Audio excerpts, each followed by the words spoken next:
સુરેન્દ્રનગરના કે માણસનો કોઈ સ્પેશિયલાઇઝ નથી, તમામને લેવામાં આવશે અને વધુ સંખ્યામાં કેન્ડિડેટ આવવાના કારણે પ્રેક્ટિકલી આપણે એક્ઝામ લેવાનું પોસિબલ થઈ શકે એમ નથી. કારણ કે એક માણસનું પ્રેક્ટિકલી એક્ઝામ લેવા જઈએ તો લગભગ 20 મિનિટ થાય, બરાબર, એક ગાડીનું એક્ઝામ લેવા માટે.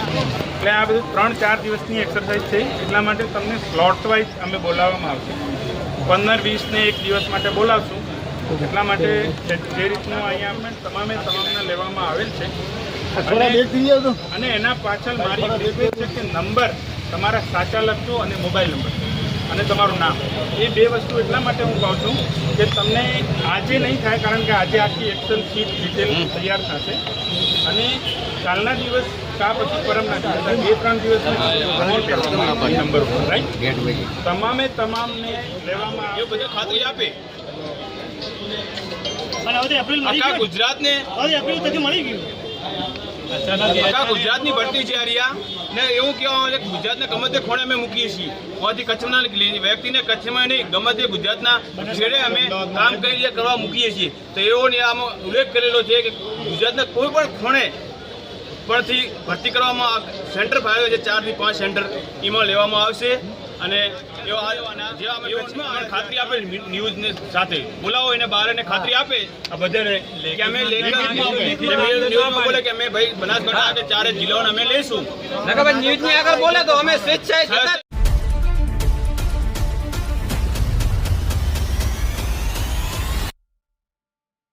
ગુજરાતમાં 112 ઇમરજન્સી સેવાઓની ભરતી પ્રક્રિયા વિવાદમાં સપડાઈ છે. સુઈ ગામના રમેશભાઈ રાજપૂતે રજૂઆત કરતા જણાવ્યું કે આ ભરતીમાં બનાસકાંઠા, વાવ, થરાદ, પાટણ અને મહેસાણાના યુવાનોને સાથે અન્યાય કરવામાં આવી રહ્યો છે.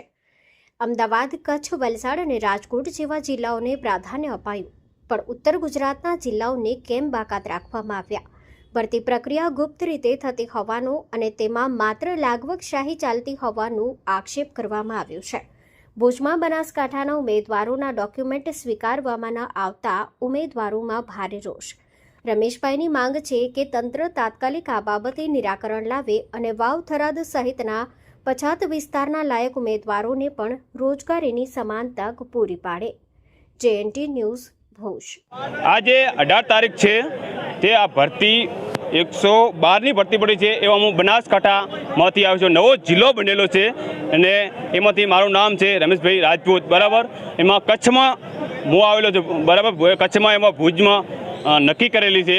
એમાં 4 એવા નક્કી કરેલા છે કે 112 ભરતીની ચાલુ છે અત્યારે.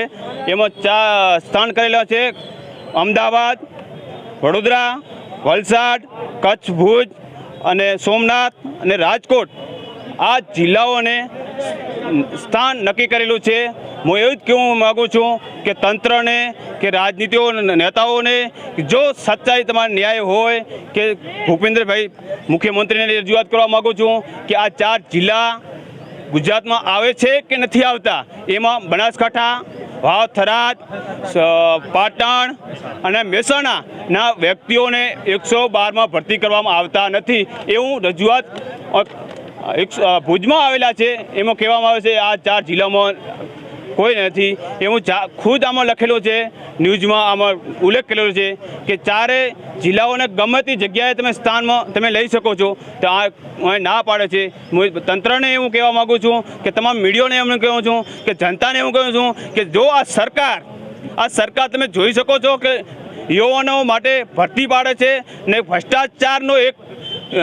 ભ્રષ્ટાચાર કરવા માગે કે ગુપ્ત કરે છે એવું ચોખ્ખું ચિત્ર દેખાઈ રહ્યું છે કે 4 જિલ્લા બાદ કરી નાખ્યા છે.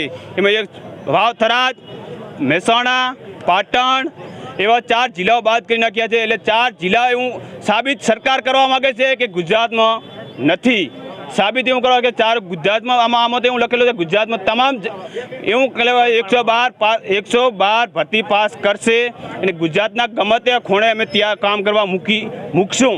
પણ આમાં એવું કહેવામાં આવે છે કે ભાઈ કચ્છમાં રાખશે, ભુજમાં રાખશે એવું કહેવામાં આવે છે. પણ ચોખ્ખું આમાં લખેલું છે કે ગુજરાતના નાગરિક અમે છીએ, અમારો ન્યાય જોઈએ છે કે આ 4 જિલ્લાઓ માટે ન્યાય જોઈએ છે કે આ ભરતીઓ ગુપ્ત રીતે થાય છે ને ગુપ્ત સંગઠન કે રાજનીતિઓ કે કોઈ નેતા હોય કે કોઈ પર્સનલ હોય એને લેવામાં આવે છે. બાકી આ 4 જિલ્લાઓનો કોઈ ગરીબ વ્યક્તિનો ન્યાય માટે કોઈ છે નહીં. એટલે તંત્રને હું રજૂઆત કરું છું કે આનો જલ્દીથી આનો નિરાકરણ લાવે અને સાંભળે બનાસકાંઠાની કે 4 જિલ્લાઓની વાત સાંભળે અને ન્યાય આપે કે અમે ભરતી કરી અને તમને લેશું.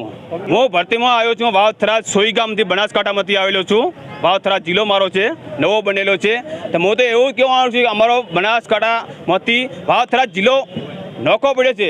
તો અહીંયા એવું તો નહીં કરી નાખ્યું કે ગુજરાતમાંથી નોખો કરી નાખ્યું છે. ગુજરાતને ન્યાય કેમ નથી કે વાવથરા જિલ્લો બનાસકાંઠામાં છે? હું આ ડોક્યુમેન્ટ સાથે કહું છું કે આપવા આવ્યો છું. મને ચોખ્ખો એવું કહેવાનું છે કે અહીં તમારે લેવામાં આવશે નહીં. ચોખ્ખો ના પડ્યો છે. અહીં કહે છે કે તમે વાવથરાજમાં તમે લેશું. અમારી માગ એવું છે કે અમારો ડોક્યુમેન્ટ લે ને બધાને ન્યાય આપે ને જે આને તૈયારી હોય એને ભરતી કરે, લાયકાત ધરાવતો હોય કે ઇન્ટરવ્યૂ લાયકાત ધરાવતો હોય એને ભરતી પાસ કરે એવી માગ છે. ગૌર પ્રજાપતિ છે અને પ્રોગ્રામ મેનેજર 108 તરીકે અહીંયા ફરજ બજાવું છું. આજના દિવસે 112ના પાયલોટ તરીકે ઇન્ટરવ્યૂ પ્રોસીડ કરવામાં આવેલ હતો. ઠીક છે.